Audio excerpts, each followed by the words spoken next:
Hey guys, welcome back to the Recovery Rebellion, the podcast where we burn the stigma, question the dogma, and finally say the shit that recovery culture has been avoiding for decades. My name is Tara Grace. I go by Burn the Stigma on social media, and I think that might be my new intro, but we'll see. I don't know if I'll have the same, I haven't had the same intro since this has begun, but we'll see. It's one of those things that I'm not going to stress myself out about because then I will never record ever. And I just want to start by saying I've kind of been all over the place lately, just mentally, creatively, there's so many things I want to talk about, so many topics that matter, so many things that piss me off, so many things that light me up, and there's just so many things I know that need to be said, but it's overwhelming. Like I want to do the news part of this so bad, but I'm so tired when I get home from work, and then I try to gas myself up and I'm like, how bad do you want to do this, and it's like, I guess not that bad because I'm really tired, and like that sucks. And I don't know, I keep telling myself, I'm like, maybe I need to start working out. Well, I do need to start working out more, and I need to start eating better, and I'm like, maybe that'll give me a little bit more, because I really don't need a lot of time. What I can do is I can set up the alerts to where it will send to my email box like news that's about topics that I want sent, and then I could just do a quick rundown at least once a week. I really want to. There was a night, it was Thursday night, I think it was, that I did record. And so like last week I recorded a couple of episodes about things that annoyed me, just like with content and such. And then when I go to edit it, I'm like, there are so many more important things that I should be talking about other than this right now. Just, I don't know. I think I'm overthinking it, to be honest. I do. So I just need to get out of my own way. That's been the story of my life. So I just need to find a way to get organized, and that's it. And that's also been the story of my life. We'll figure it out. So one of the things that it does irk me, and this does kind of play into what I was talking about last week with certain content. Last week I felt kind of nitpicky because there's just certain content that was like irking me, and I was thinking about it more, and I was like, it's because so many things are just getting misrepresented, right? We know recovery's getting misrepresented, and I'm looking at this other content, and it's not even just content, it's treatment centers and organizations. Harm reduction is getting wildly misrepresented, and I don't claim to know all of the answers, because I absolutely don't. And there's been times that I've misrepresented harm reduction. It feels like harm reduction has become like this buzzword that people like to throw around. And then when you look a little bit closer, a lot of it's not harm reduction at all. It's just like abstinence with a bow on it. And it's all the stuff that's like, well, of course we don't want people using drugs, and it's like, that's right there. Like, that's not it, And I know there are a lot of people who genuinely mean well, and I have absolutely been that person.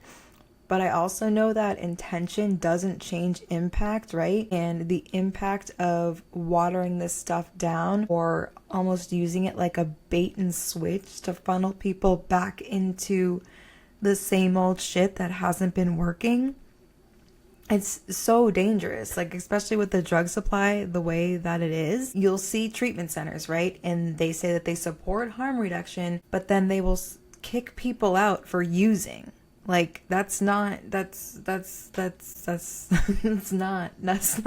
And people that say like, yes, we need to meet people where they're at, and we hope that they get clean soon. We do this because dead people can't recover. And I have 100%, there was a time that I was saying dead people can't recover. I think a lot of us do. I think for some people that's kind of like the first seed. It's like, okay, I get what you're saying. Like, if they're not alive, they won't have an opportunity for recovery. It really is like harm reduction does exist on a spectrum, and on one end, you have the people who truly understand what harm reduction is. People who know it's rooted in human rights, autonomy, community care. It's not about trying to catch people and like guide them towards recovery. It's not about saving their life so that they can one day choose recovery. It's about honoring people's right to stay alive because they have a right to stay alive, period, regardless if they use drugs or not, right? Even if they never stop using, even if they never recover. But then on the other end of the spectrum, which honestly seems to be where most people land, is closer to this end of the spectrum, especially those who are newer to harm reduction, coming from that abstinent-based mindset, is that dead people can't recover kind of harm reduction. The we'll support you for now because we're hoping that eventually you're going to get into recovery, right? And I'm not saying that everyone on that, like, that's a malicious side, right? Like, those people really do mean well, but the problem is they're still seeing harm reduction as like a tool to get people into recovery and not seeing it valid for just being what it is, right? And that's not really that's not harm reduction, you know? Real harm reduction doesn't hinge on whether someone gets sober one day. It's not meet people where they're at so that we can lead them where we want them to go. It's meet people where they're at so we can support them there, whether that's with safe supply, drug checking, supervised use, or just dignity, right? And I understand why it's hard for people to get all the way to that end of the spectrum. If you were taught that using drugs is a disease or, you know, like a moral failing, it's a huge leap to accept that someone might use drugs for years or forever and that they would still deserve safety and support and respect with no catch, right? There's no catch, there's no conversion, but that leap, that's where the shift really happens, right? Like, once I got there, like, I was able to see things so much clearer, but I think it's really hard for a lot of people to get there. And, you know, a lot of these organizations, they're misrepresenting what it really is, and they're not doing it on purpose. Like, they genuinely believe, well, I should say most of them aren't doing it on purpose, right? They genuinely believe they're doing the right thing. They've picked up on the language, right? Like person-centered, non-judgmental, meet them where they're at. But they haven't unlearned that abstinent first, or like that, you know, abstinence goal mindset that has shaped most of treatments. And then there are places that are just scumbags and flat out using harm reduction as a buzzword, right? Like, they'll slap their website or their flyer or their social media, but then when someone actually shows up, it's about pushing them into treatment, and that's not harm reduction, that's marketing. And it's not just organizations, like, it happens online. We have creators content who spreads misinformation about what harm reduction really means. Like, I've seen so many videos that say, like, of course we don't want people doing drugs, but if they do, we want to keep them safe. And that's not harm reduction. And listen, I'm not coming from a place of judgment. I have said and done all of these things, really, and because the past that I have is rooted in those same misconceptions, like the same things that I talk about. And the reason that I know people think like this is because I used to think like this. Like, I've had to unlearn a lot, and I'm still learning. And that's why I care about this so much, because when creators start treating harm reduction like this little trendy little thing, you know, little tagline, I don't even really want to talk shit too much, so I'm not going to, but they do it without doing the actual work to understand it, the message gets muddled. Harm reduction isn't a trend, it's not a PR strategy, it's a commitment to meeting people where they're at without trying to control where they're headed. Sometimes I see people who have a very light understanding of what some of these things are, and then they're the first to go after people. And it's like, let's pump the brakes a little bit, because we're all still learning here, right? And I will be the first to say that I used to do that a little bit. I won't say come after them, because I wouldn't come after them, but I would make a comment or make a piece of content that was kind of like, not on my high horse, but just like, how can you not see it like this? But it's asking people to take a very big jump.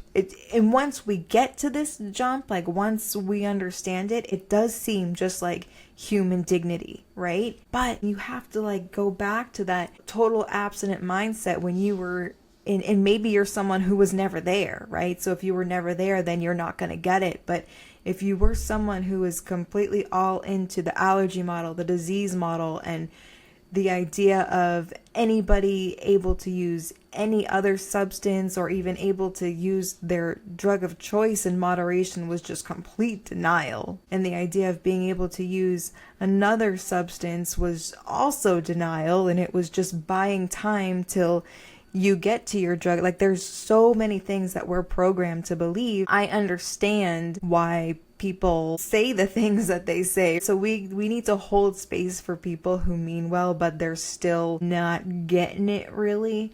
But I do think, I don't even know, because I don't know the best way to go about it. I think it's just one of those things that people kind of have to learn on their own. But I do think that we can hold systems and treatment centers and those type of places accountable when they use language but don't live up to those values, right? I also used to be one of those people who would kind of be like, yeah, like social media, but what are you doing for your community, right? Like, and I don't do a whole ton for my community, like I was going hard tabling for a little while and then I burnt out. Like, I still table. I try to do it on a monthly basis. There's some months that I don't, but social media can sometimes make you feel like you're not doing enough in your community.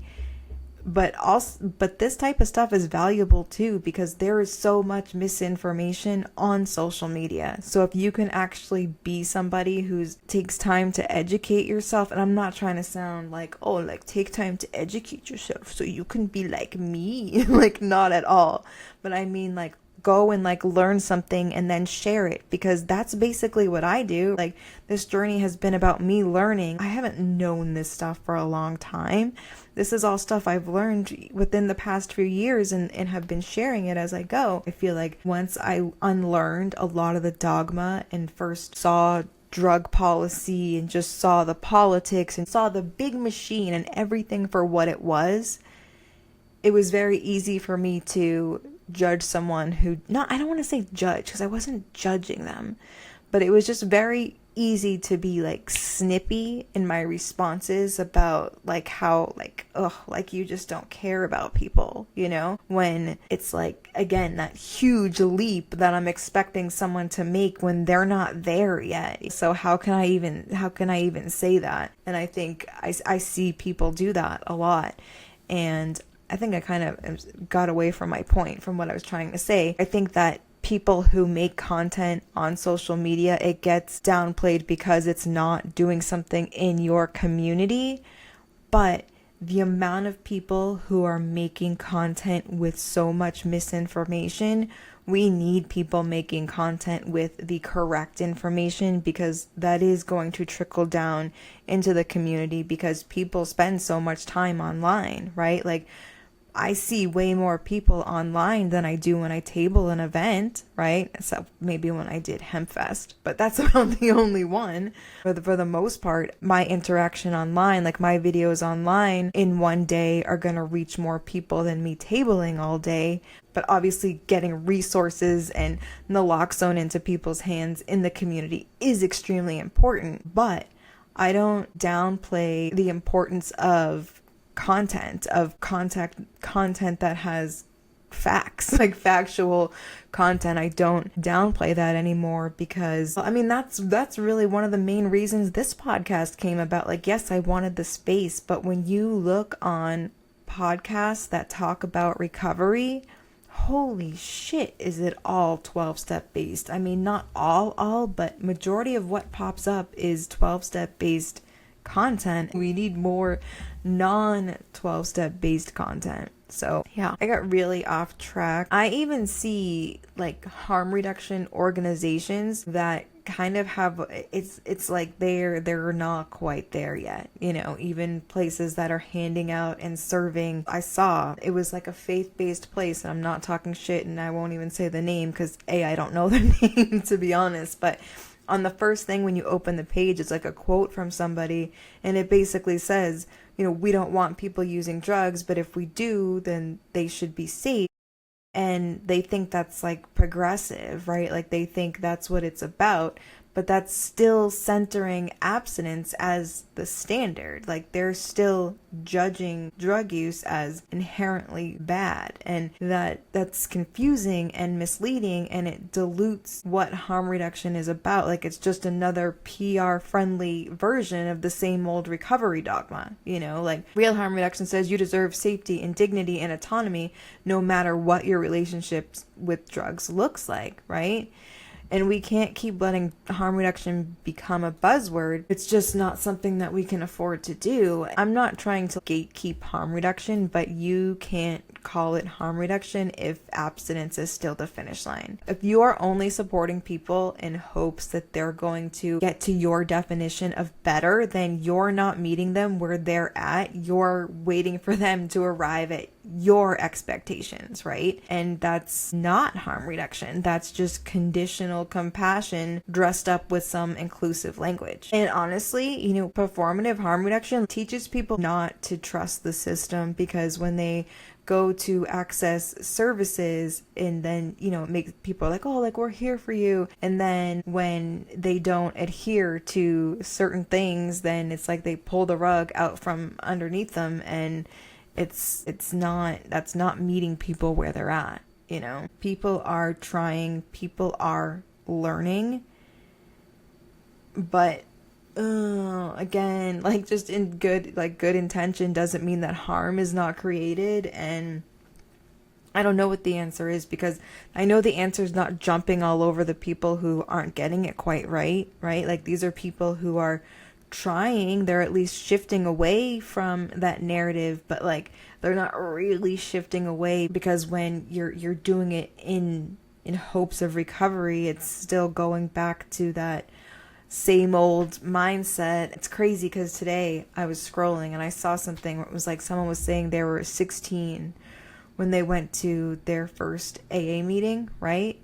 And it's like, like, what are we doing? And I know that it happens, because I went to a place in Dallas years ago that had, like, it was literally called the Adolescence Program, and they were like all proud of it and shit, but they were labeling these girls, it was an all-girls place, they're labeling these girls with this lifelong incurable disease before their brain was even fully developed. They're programming them from such a young age, and you're telling them, like, you're always going to be broken, like, you're always going to be one bad day away from a relapse. Like, you're like, what? Like, that is just and then I think it gets worse, because like, if you have a parent with a substance use disorder, it's like that stat that's going around right now that you're 8 times more likely to develop it. And that's not accurate. That's much higher. There's studies that show it's more like 2 to 4 times. And I'm not saying there's not more risk if you have a parent with a substance use disorder, but it's just all of these fake statistics. I really just can't stand them. And then what happens when like a parent who's had a substance use disorder finds their teenager using, even if they're just experimenting and not using chaotically, but especially if they are using chaotically, then they panic and they're like, oh my gosh, like, you're 8 times more likely, you're probably already got it. And instead of exploring any of the root causes, looking at mental health or trauma, or just trying to see what's going on, they just slap the old disease label on them and ship them off to a meeting or to a treatment center. That's just another glorified meeting. I think sometimes it's easier for people to believe that it's genetic and inevitable than to admit that we are just projecting, or that maybe there was something else that we didn't quite get. There's something else. And the thing that's crazy is like, they never tell us that most young people age out of chaotic substance use. There's a ton of research on it, and it's all showing that people who used heavily in their teens often mature out of it. Okay, so just a quick little edit. I realized we don't talk about this enough, and honestly, it's something really important that we're going to dive into and talk about a lot more. And I know I have mentioned it before, but I want to talk about it again, because the way that I said it there, I think it kind of sounds like I'm saying that most people age out once they're not a teenager anymore. The data shows that substance use and dependence tend to peak in the late teens and early 20s. I don't know why I'm always using my hands. And then decline. And then by around age 35, majority of people who once struggled are no longer meeting the criteria for substance use disorder. And honestly, many of them never went to treatment, just their life shifted, something happened, like whatever happened, they just moved on. Now, obviously, not everyone ages out. Some people do have long-term severe substance use disorder into their 40s, 50s, 60s, 70s, but I would love to see a study on the percentage of people who don't age out, the people who stay in it for decades and decades. How many of those people believe in the disease model? Because I can't help but wonder if internalizing that chronic, progressive, incurable narrative has something to do with staying stuck.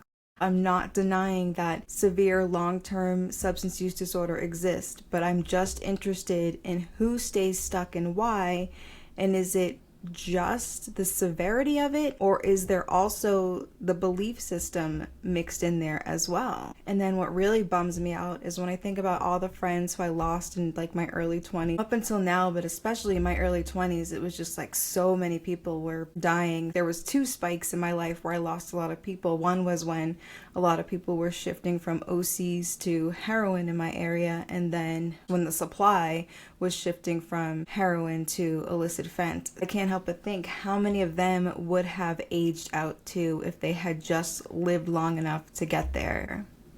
It's not a fun thing to think about, honestly. We've been fed this lie that substance use disorder is a lifelong sentence, and the facts don't back it up. I'm not saying that everybody does, but natural recovery, spontaneous remission, like that is a real thing and it's common, but we don't ever talk about it. And so when someone's like 14, 15, 16 and learning that they have this permanent disease, you rob them of so much. You put fear in them. You make them think that they're broken and sick, and it's heartbreaking. And the thing is that like we do it all the time. Like we're so used to it, like we don't even flinch about it. I'm not saying that someone who is struggling with substances at a young age doesn't need resources and help, because absolutely. But we don't need to be telling them that they have this lifelong disease. Absolutely not. Kids need care and they need support, but they do not need 12-step indoctrination. Like, what the hell? It's just insane. All right, guys, I guess I'm going to wrap this up. I do have a few other episodes that, like I said, I don't really know if I'm going to upload them. Maybe like I'll upload some portions of it and just do a little intro in the beginning, and because I don't want to just waste the content. I gotta listen to it again. I felt like I was just being kind of nitpicky, and that's what led me to talk today, because again, like, it's really easy to be nitpicky. It can be so frustrating that these people are still so entrenched with the dogma, and when there's all this information is out, but they don't know to look for it, you know? And then when people like myself just get labeled as resentful because the program didn't work for me, like they just see me as like this angry lady who hates AA, and there's so much more to it. Like, it's not just about the big book and the meetings. Like, honestly, that is the smallest part. If the big book and the meetings just stayed in the church basements, like, we wouldn't have this issue. The issue is that it's literally infiltrated everything, and it's just, sometimes I just go mad. But I mean, that's what fuels me. That's what keeps me going. Sometimes my algorithm will shift, and then I feel like everything that I'm seeing is just people who agree with me. But I noticed using the hashtag Alcoholics Anonymous, I've been getting more people from A, and I think that's better. Sometimes it's annoying. Well, not sometimes. It's annoying all the time, like a lot of the shit that they say, but it helps me prove my point. I mean, what better example than the people from the meetings themselves showing how they think? And I know it's not all people. I'm just saying the people on the extreme and on the harmful end of the spectrum, because everything, it's like so much shit is on a spectrum, and we just always look at things so black and white, and there's just so much there's just so much to talk about. We got to stop repeating all these little TikTok slogans with zero research. We got to stop using shame as a motivator, and just I don't even know. I'm overwhelmed. Like it's overwhelming, the amount of things that we could talk about, and that's why I gotta get my shit together so that we can talk about them. Sometimes I wish I was still in my little ball of ignorance, and just thought that everybody just needs to want it bad enough, and that's all that needs to happen. Seeing all of it for the machine, the recovery industrial complex, the prison industrial, like, it's one of those things, like, when you don't see it, you don't see it, but then when you do see it, it's, like I said, it's overwhelming. But anyways, thank you for being here. And you guys know, I don't ask. I'm never like, please like and share. I never ask for that stuff. If you're listening to this on Spotify or Apple or one of like the podcast platforms, I mean, I would love you dearly if you did it, if you were watching this on YouTube as well. But if you could like, or if you're on one of the podcast platforms, review the podcast, because it will help this podcast get pushed up more, because we are in a sea of abstinent-based recovery podcasts. And man, like, that's another thing too, is I want to pull some clips from some of these things that I've listened to. Like, I just got to get my shit together, but there's just not enough time. Like, there's not enough time. I wake up at 4 a.m. and then a lot of nights I don't get home until 7 p.m. Got to figure it out. I got to buckle down and figure it out, because this is really important to me. And like I said, having this space right here, there's something about it that just excites me. All right, well, thanks for listening, and I'll see you guys next time.